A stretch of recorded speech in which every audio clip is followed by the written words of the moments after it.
ముఖ్యమంత్రి గారు ఇప్పుడు కూడా మాట్లాడుతూ స్పీకర్ దళితుడని, అసలు మేము స్పీకర్ని దళితుడుగా భావించలే.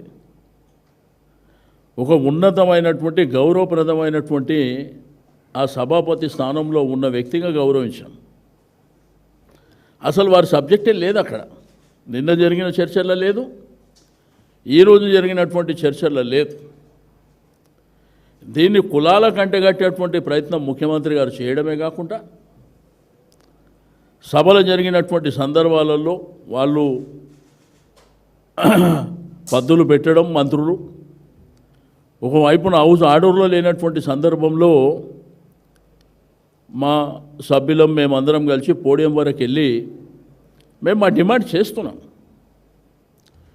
చేస్తుంటే దీన్ని మొత్తం డైవర్ట్ చేయడానికి, అంటే జరిగింది తప్పిదమని ఆల్రెడీ తేలిపోయిన తర్వాత దీన్ని ఈ అటెన్షన్ డైవర్ట్ చేయాలని స్పీకర్ గారు కడియం శ్రేయర్ గారికి, దానం నాగేందర్ గారికి, కాళే యాదయ్య గారికి మైక్ ఇచ్చాడు. 4 రోజుల కిందనే కదా మీరు తీర్పిచ్చింది వాళ్ళు మా పార్టీ వాళ్ళని. మరి మా పార్టీ వాళ్ళందరూ మేము పొడియం దగ్గర కూర్చున్నప్పుడు వాళ్ళు ఏ పార్టీ అని మీరు మైక్ ఇచ్చిర్రు, ఏ పార్టీ అని మమ్మల్ని తిట్టిపిచ్చిర్రు? అంటే డెమోక్రసీలా ప్రజలు ఇవన్నీ గమనించారనేటువంటి భావన మీకుందా? రెండోది, కడియం శ్రీహరి గారు మాట్లాడుతూ ఏదైతే భూముల మీద హౌస్ కమిటీ వేస్తున్నారు ముఖ్యమంత్రి గారు అని చెప్తూ నా ఇంటికే కూడా పీక్కోలేరు అనేటువంటి అక్కడ జరిగినటువంటి కాన్వర్జేషన్. ఇక్కడ వైపు నుంచి కౌశిక్, మీరు ఏ పార్టీ చెప్పాలి అని ఒక వైపున స్పీకర్ వైపు చూపిస్తూ, రెండో వైపున శ్రీహరి గారి వైపు చూపిస్తూ, ఆయన అఫీషియల్గా స్పీకర్ గారు వీరికేం మైక్ ఇవ్వలేదు. ఈయన స్థానం నుంచి ఈయన ఎక్కడికి పోలేదు. కౌశిక్ సభ జరిగినప్పుడు ఆర్డర్లు లేనప్పుడు చాలా అంశాలు జరుగుతుంటాయి, కానీ ప్రొసీజర్స్ ఏంది, రూల్స్ రెగ్యులేషన్స్ ఏంది, మైక్ అవకాశం ఇచ్చినప్పుడు దాంట్లో ఏమైనా వల్గర్గా మాట్లాడినటువంటి సందర్భాలు వచ్చినప్పుడు ఎథిక్స్ కమిటీ అని ఇంకో కమిటీ అని చెప్పి రెఫర్ చేస్తారు. ఇప్పుడు దీని ఎథిక్స్ కమిటీ లేదు. ఫస్ట్ ఆఫ్ ఆల్ గడిచిన 2.5 సంవత్సరాల నుంచి అసెంబ్లీలో ఏ కమిటీలు లేవు. ఇక ముఖ్యమంత్రి గారు మాట్లాడుతూ బట్టి విక్రమార్క గారు పాదయాత్ర చేసినప్పటి నుంచి, అపోజిషన్ లీడర్గా ఉన్నప్పటి నుంచి ఆయన చదువుకున్న చదువు గురించి అనేకమైనటువంటి అంశాలు మేము డిమాండ్ చేస్తున్నాం. మరి వారిని ముఖ్యమంత్రి చేయమని చెప్పి మీరు అంత గొప్పగా చెప్పిర్రు. మేము కూడా బట్టి గారు అంటే గౌరవిస్తాం కాబట్టి మీరు వారిని ముఖ్యమంత్రిగా చేయాలని చెప్పి మేము డిమాండ్ చేస్తున్నాం. మా పార్టీ తరఫున మా సంపూర్ణమైనటువంటి సహకారం కూడా ఉంటుంది. రెండోది, సభల అన్ని వర్గాలతో ఎట్లా తిట్టిపోయాలో తిట్టిపించారు. అసలు సభలో జరిగేటువంటి ఇష్యూ ఏంది, ఏ అంశం మీద మాట్లాడుతున్నాం, నిన్నటి నుంచి గొడవ ఏ అంశం మీద జరుగుతుంది, అవి పక్కదారిని పట్టించి దళితులని, ట్రైబల్లని, ఇంకోటని తిట్టించారు. రెండోది, ముఖ్యమంత్రి గారు గొప్పగా చెప్పారు. బట్టి విక్రమార్క గారి పేరు, ఇంకో 4-5 మంత్రుల పేర్లు తీసుకొని, ఎమ్మెల్యేల పేరు తీసుకొని మేము ఇట్లా గౌరవించినామని చెప్పి వాళ్ళని గౌరవిస్తే సంతోషం, మాకు అభ్యంతరం లేదు. కానీ ఏదైతే వెనుకబడిన తరగతుల పద్దుల విషయంలో మీరు ఇచ్చిన హామీ ఏంది, మీరు ఖర్చు పెడుతుంది ఎంత అని మేము చాలా క్లియర్గా అడిగినాం. 4-5 పదవులే కాదు, సమాజం అంతా సంతోషంగా ఉండాలి కదా. దాన్ని డైవర్ట్ చేయడానికే ఈ టాక్టిక్స్.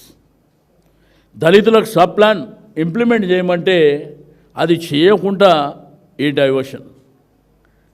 మరి అదేవిధంగా గిరిజనులకు. రెండోది, ఇంత గొప్పగా మాట్లాడేటువంటి మీరు మరి రైతులకు దళితులకు దళిత బంధు దళిత భరోసా 12 లక్షలు దళిత బంధు మేము పెడితే అంబేద్కర్ అభయాస్త్రం అని చెప్పి అంబేద్కర్ అభయాస్త్రం అని పెట్టి మరి ఏమైంది మీ 2.5 సంవత్సరాలలో? అది లేదు. గిరిజనులకు సబ్ ప్లాన్ పెడతామన్నారు, అది లేదు. అంకల గారడి చూపించేదేమో 1000 కోట్లు ఖర్చు పెట్టేదేమో వందలలో కూడా లేనటువంటిది నేను చాలా క్లియర్గా మొన్న చెప్పిన. రెండోది కౌశిక్,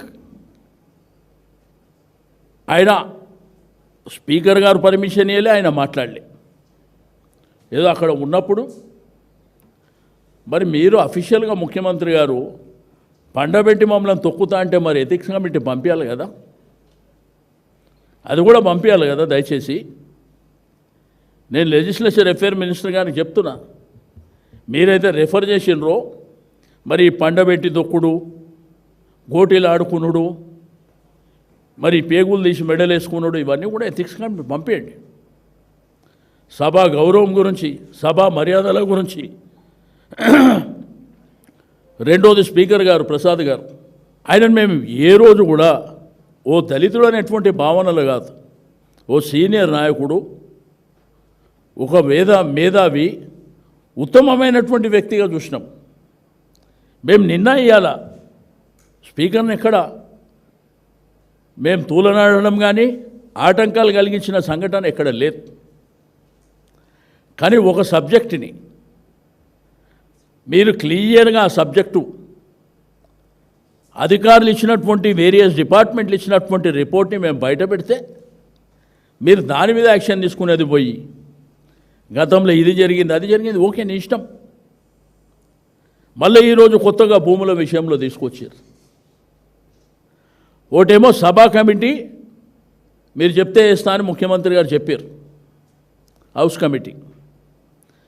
మళ్ళా బట్టి విక్రమార్క గారు డిప్యూటీ సీఎం గారు, అదేవిధంగా శాసనసభ వ్యవహారాల మంత్రి గారు అసలు హౌస్ కమిటీకి శాంటిటీ లేదని ఆయన మాట్లాడుతూ, మరి ఏంది ముఖ్యమంత్రికి మంత్రులకు ఉన్నటువంటి ఆ డిఫరెన్స్ ఏంది?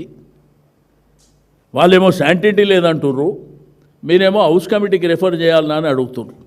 రెండోది అనేకమైనటువంటి అంశాలు, ఇక మీరు ఇట్లా చేస్తున్నారు అట్లా చేస్తున్నారు అని చెప్పి ఒక ఎమ్మెల్యేని పిలుచుకో, మా ఎమ్మెల్యే పైల్వాన్ అని చెప్పి, ఏం